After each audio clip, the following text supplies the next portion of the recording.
Namaku Kanya. Aku tinggal bersama kedua orang tuaku yang sama-sama sibuk bekerja tanpa memperhatikan buah hati mereka. Hingga sedewasa ini. Sedari kecil, aku diasuh oleh pembantu yang ada di rumah. Bisum namanya. Di antara ibu kandungku, mungkin yang lebih pantas disebut dengan sebutan ibu adalah Bisum. Rumah yang seharusnya menjadi tempat untuk pulang, malah membuat diri ini tidak nyaman berada di dalamnya. Aku dituntut sempurna dalam segala hal. Salah satunya, sempurna pada nilai di setiap mata pelajaran. Sore itu, rumah dihiasi dengan teriakan mama yang tidak puas. Tidak. Lebih tepatnya, tidak pernah puas dengan nilaiku. Apa-apaan ini kayaknya? Kenapa nilai matematika kamu 95 begini? Pasti ini gara-gara kamu main handphone terus dan malas belajar. Mama kasih kamu fasilitas untuk digunakan sebaik-baiknya, bukan untuk bermalas-malasan seperti ini. Dasar anak tidak tahu diri. Tapi nilai Kanya udah paling besar di kelas, Ma. Kamu tahu, nilai 95 itu belum cukup. Mau jadi apa kamu nantinya, hah? Sekarang, kamu pergi ke kamar dan belajar lebih giat lagi. Mama gak mau lihat nilai kamu seperti ini lagi. Iya, Ma. Kanya duduk di lantai sembari menggelamkan wajahnya di antara lutut dan menangis dalam diam. Ini bukan pertama kali mamanya marah dengan nilai Kanya yang tidak sempurna. Dan ini bukan pertama kalinya Kanya melukai dirinya sendiri karena ini. Kanya bangkit dan berjalan untuk mengambil silet yang ada di laci samping tempat tidur. Lalu pergi ke kamar mandi dan mulai melakukan aksinya, duduk di bawah shower yang terus mengalir. Untuk nilai 95 yang tidak sempurna. Satu siletan lagi di tangan. Untuk anak yang tidak tahu diri. Satu siletan lagi menghiasi tangannya. Untuk anak pemalas. Siletan demi siletan terus terukir di tangan Kanya hingga ia tak sadarkan diri. Kanya terbangun ketika Bisu membangunkan sembari menangis di pagi hari. Bisu memelukkannya dengan hangat. Kanya, kenapa? Kok bisa gini? Kanya capek, Bi. Kenapa Mama selalu gak puas sama apa yang Kanya dapat?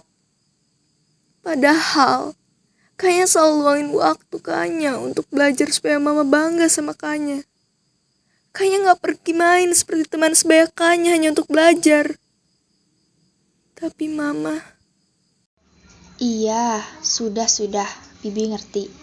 Bibi cuma bisa berdoa supaya Mama Kanya dibukakan hatinya untuk lebih perhatian sama Kanya.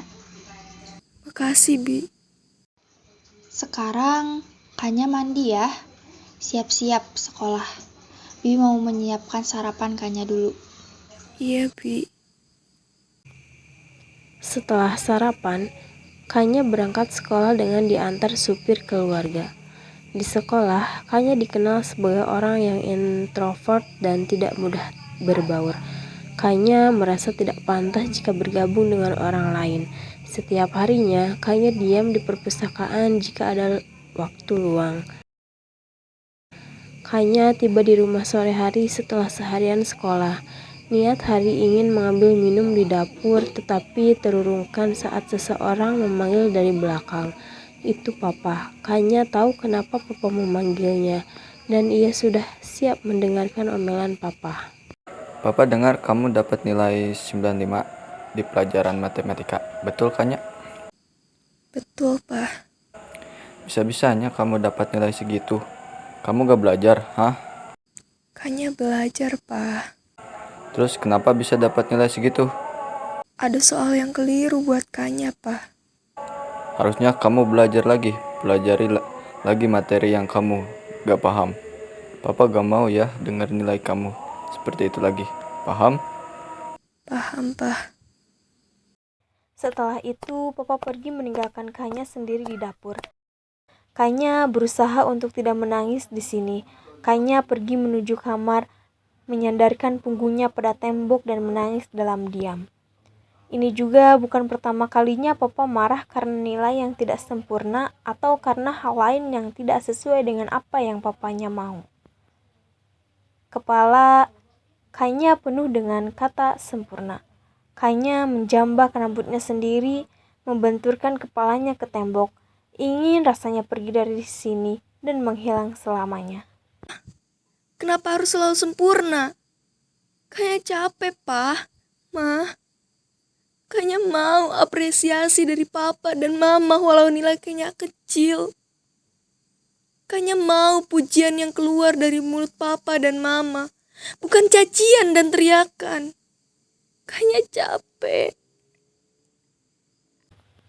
Entah angin dari mana, Kanya tiba-tiba bangkit dari duduknya, lalu menuju laci di samping tempat tidurnya.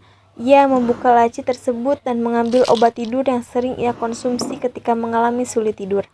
Kanya mengambil pil tersebut secara asal tanpa tahu berapa jumlahnya, lalu meminumnya tanpa pikir panjang.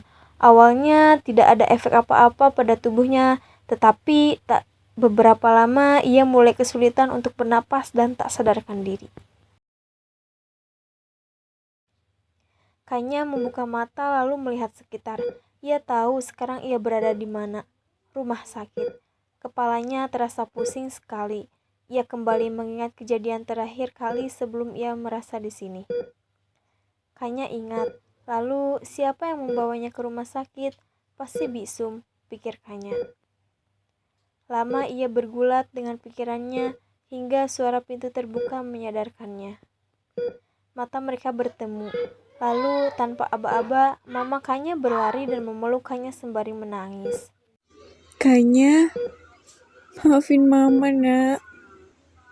Kamu seperti ini pasti karena Mama. Mama minta maaf untuk semua perbuatan yang udah Mama lakuin ke kamu. Maafin Mama ya, nak. Kanya masih terlalu syok untuk menjawab ucapan mamanya. Mama memeluknya. Ada yang sakit, nak. Kanya hanya menggelengkan kepalanya. Mama ingin memperbaiki semuanya sekali lagi. Maafin Mama ya, nak.